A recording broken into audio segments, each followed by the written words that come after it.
सिमां मोगथां खालामबायनो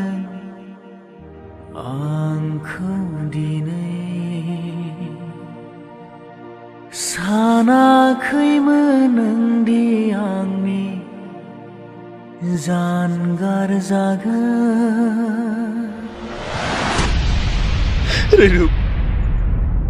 नांगौ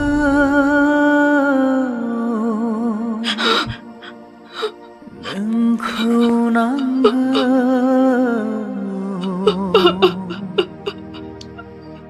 नोंनि अनगा थानो हाया नोंनि अनगा थानो हाया